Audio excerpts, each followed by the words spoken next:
Hey everybody, how's it? Aloha. Well, it's morning time. As we can see, this is what happens in the morning with the sun coming over the ridge here. Just first note, I will never ever do another video at 1:30 in the morning. The Meshuggah drum cam that I did on Clockworks, I made a mistake saying something, but it was just the worst, the stupidest thing ever. I was talking about ghost notes and just, it was a mess. But anyhow, I just, I've done 90 videos in 3 months. I'm going to make a mistake, but definitely not doing this again at 1:30 in the morning. Anyhow, it's nice and early. I did get about 4 hours, 5 hours worth of sleep here. And I got a pretty long day today, but I wanted to get this out today because I feel like this is my celebration 100,000 subscribers. I started off with Tool. And a lot of people asked me to do the cover, the Led Zeppelin cover, No Quarter. So today's that day. So thank all of you for hanging out. My God, 100,000. It's just nuts. I don't know what the shelf life or the growth of this channel is going to be, but thank you all so much. Doing the cover, a lot of times we settle into, we're used to hearing a song a certain way, and a lot of times there's a challenge there. But to me, when a band or an artist decides to do a cover, it's because there is such a personal connection between the artist and the band and the song, so much so that they want to pay honor to it by covering it. And then, of course, the public at large is very fickle with this because I remember No Quarter many times, and there was times I know I heard it, but I don't remember. That's just because of the condition I may have been in. And I've done covers. Even though I'm not an artist, I sometimes go, hey, I love this song, I'm going to do it. As a matter of fact, I did Comfortably Numb without drums and very weird playing. I did The Police... Walking in Your Footsteps, something I did for my dinosaur stuff with the kids kind of thing. And then I did The Ocean from Zeppelin. As a matter of fact, on The Ocean I had Steve Vai's bass player, Phil Bino, played on it. That was pretty crazy. And then finally I did, I think, Going to California, and I did it with ukulele and detuned guitar and a fretless bass. The only bad thing about all four of those is that I sang on it. So... Forever shall stay hidden. Anyhow, so as we move forward, I look forward to this. I want to say thank you all so much once again. 100,000 plus subscribers, and this has just been a sick journey. 3 months, in 3 months, that's what it is. Once again, if any commercials do run, you guys know my channel is not monetized. Copyright claimed by the publishers, songwriters, musicians get to make money, the bands, the record companies. And the link for this will be down below. The link for Tool CD and merch will be down below in their Spotify. And if you so see fit, if you'd like to buy me a cup of coffee, that link will be below also. Anyhow, let's do this. Finally, stop talking. Let's do this. Tool, No Quarter. All right.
All right, before we get into what I believe soon will be the vocals, one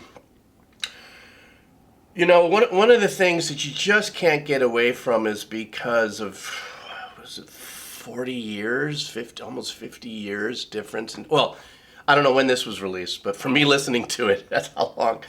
The obvious thing is it's because of engineering and the sounds and stuff. You just can't get away from how clean this sounds, in production. Now, obviously there hasn't been any vocals, but has there? You saw me lean into it, and I was like, is that Maynard in the background doing this kind of, he's doing this kind of cantor-ish a melody, holding these notes in the background, way in the back, and that's what it sounds like to me. But because of today's engineering and stuff, obviously there was a super clean crispness. Sorry. If I don't do a video at 1:30, if I do one in the morning, I can't talk yet. Old man fail, decomposer.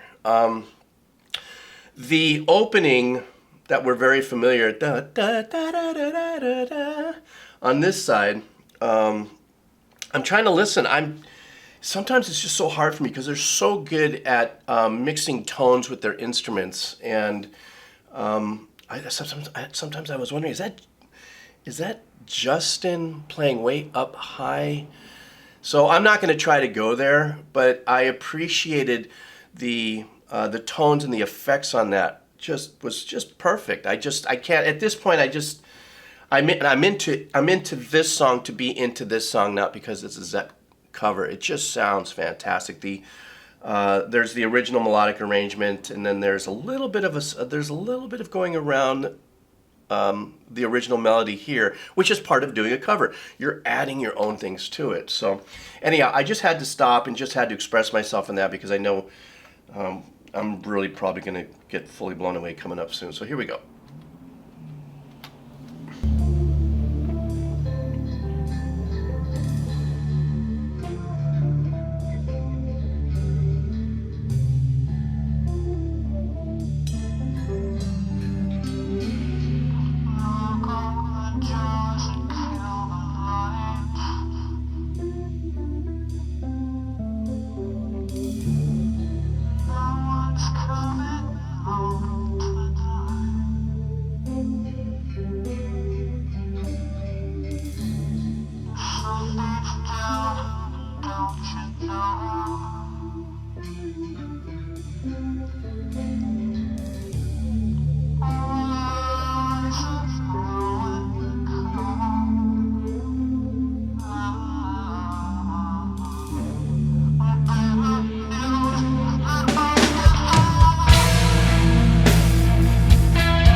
Okay, so now this is the first time, obviously, I'm hearing the melody of, of Maynard come in.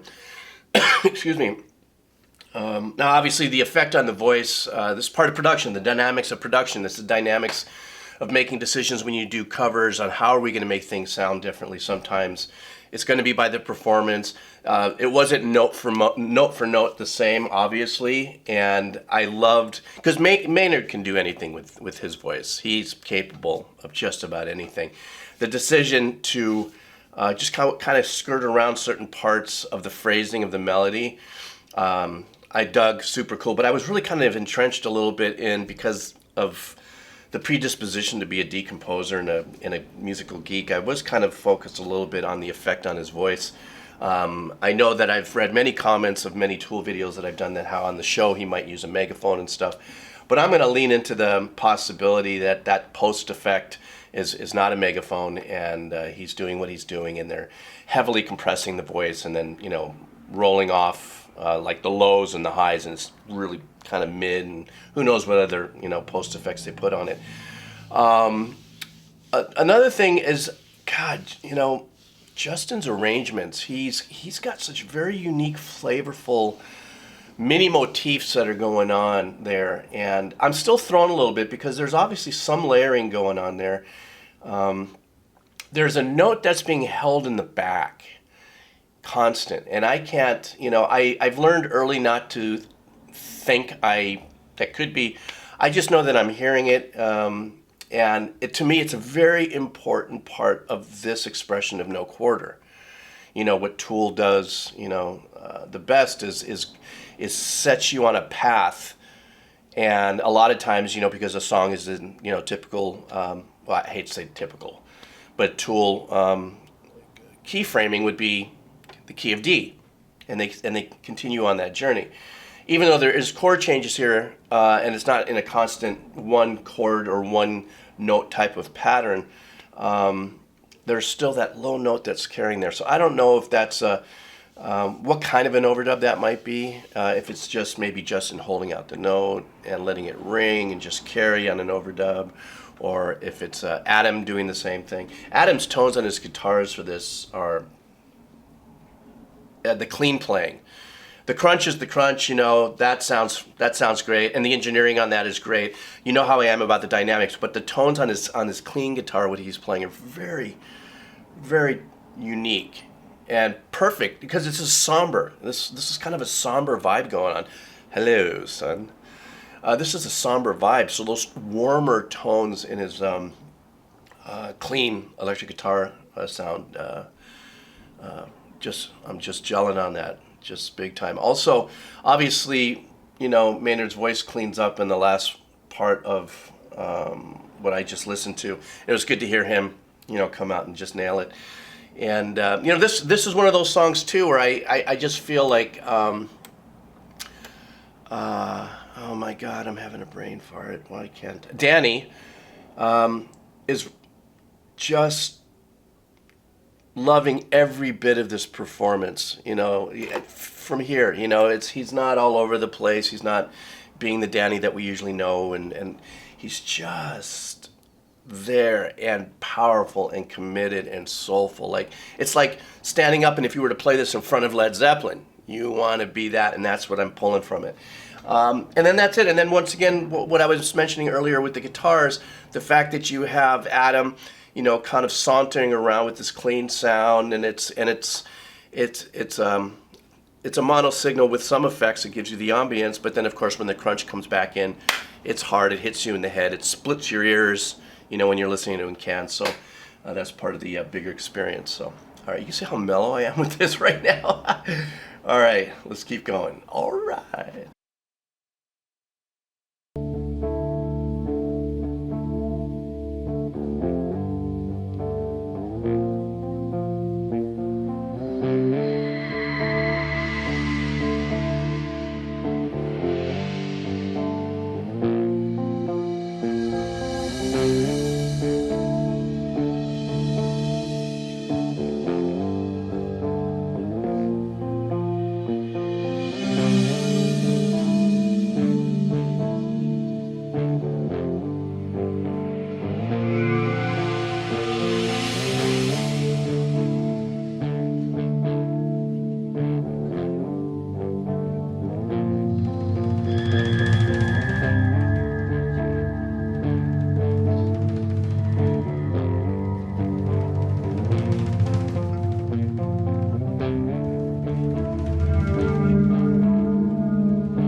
Okay, that is when you bring your own vibe into a cover song and expand on it.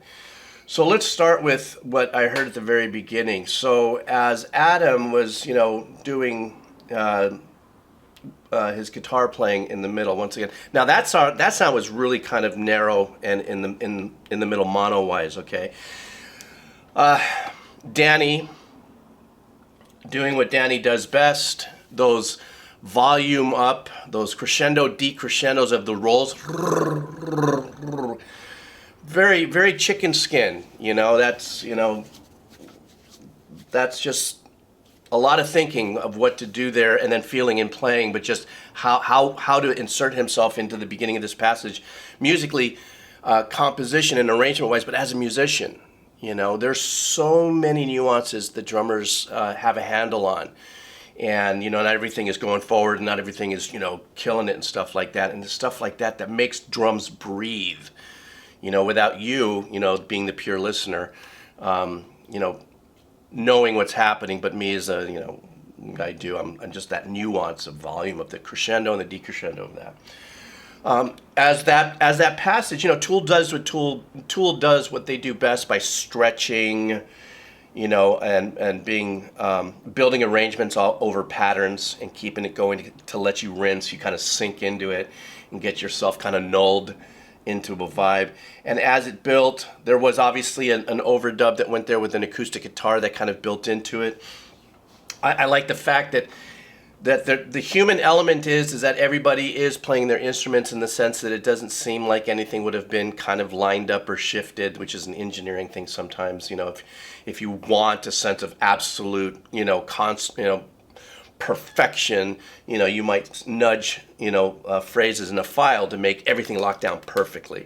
And I love the way the acoustic guitar was doing what Adam was doing, but it just had life to it, And then obviously as it pounds through, now at this point we've kind of drifted away a little bit from my recollection of the bases of No Quarter, and so somebody's ringing my bell. Psst, they can wait.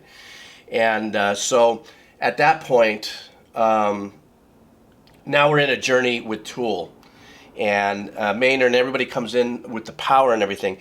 And that last note that Maynard hit, what I loved about this is an engineering technique, is he's holding that note way out there, and it's right here. But if you notice, if you're listening to it in your headsets, how it fanned out into a stereo, into an ambient distance, and that's because they rolled up the reverb. So in other words, he was right here, and in order to give it that long haul ambient vibe, they kind of rolled it all the way through, and then brought it out until, it expanded out.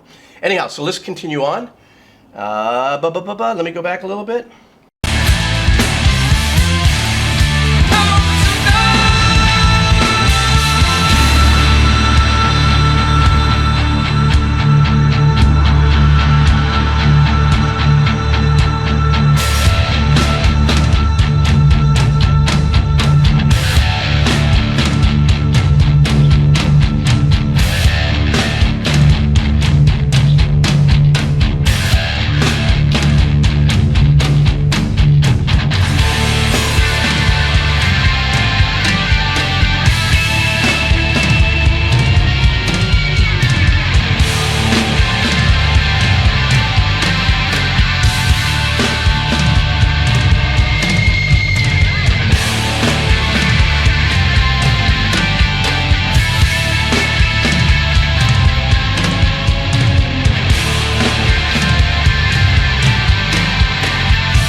Okay, before we get into this phrase, don't worry, I'll back it up. I'll bring us back into it.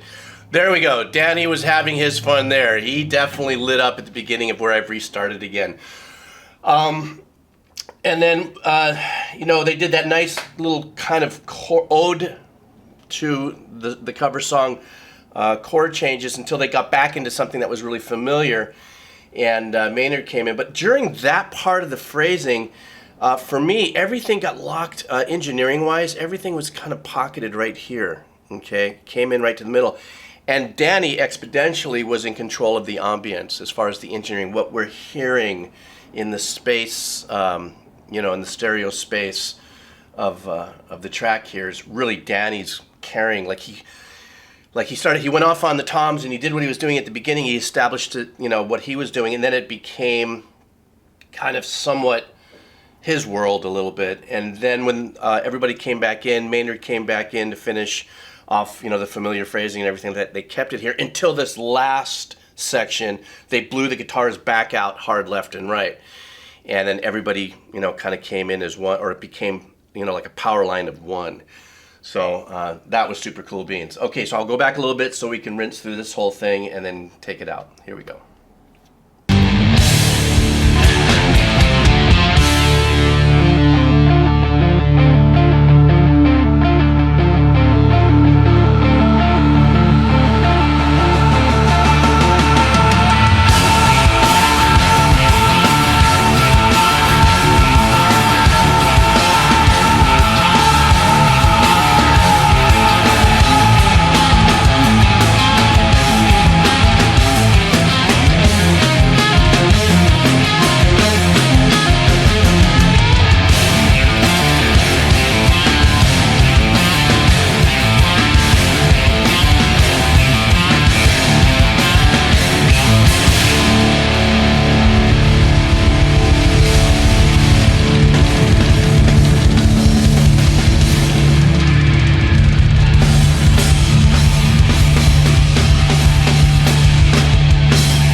Okay, that was some absolutely mad riffing going on at the end. Out of all the songs that I've heard of Tool, I've never heard anything that powerfully riffed out. You know what I mean? There's a lot of all kinds of great things the Tools have been doing through my journey, and now I got to consider myself a full-fledged Tool fan because now I've done 14 songs, whatever. And but that last phrase, that showed me a different color of Tool, and I guess I wonder through, I still have tons of songs to go through if there'll be other surprises like that, because I was deadlocked into that phrase. I was like, oh man, that could have gone on probably for about another minute in my head. Anyhow, Tool No Quarter. I think this was an absolute ode to the cover, and I don't stand in a position to say, hey, good for you guys, because I am just a mere mortal as a decomposer. And we all have our abilities to express how we cover songs. And, some people will stray far from it and just put sprinkles of it. Some people will stay within the package and the confines of the same exact time frame in which the song was written. And just change up tones and riffs and stuff. Or you do something like Tool and other bands that I've heard do covers that really stretch it out there and really make sure that their stamp is on it, but yet not stray or take away from the genius of the original song of the cover. Anyhow, yeah, that's my story and I'm sticking to it. Thanks for your support. Thanks for hanging out. Thanks for the subs. Thank you so much if you so decide to buy a cup of coffee. And outside of that, I am done for today. I'll change my shirt. This was the same shirt I wore for the Meshuggah because I fell asleep in it, and I got up and I went, I'm going to do the Tool song. So, anyhow, I'm still a little tired. All right, guys, take care. All right.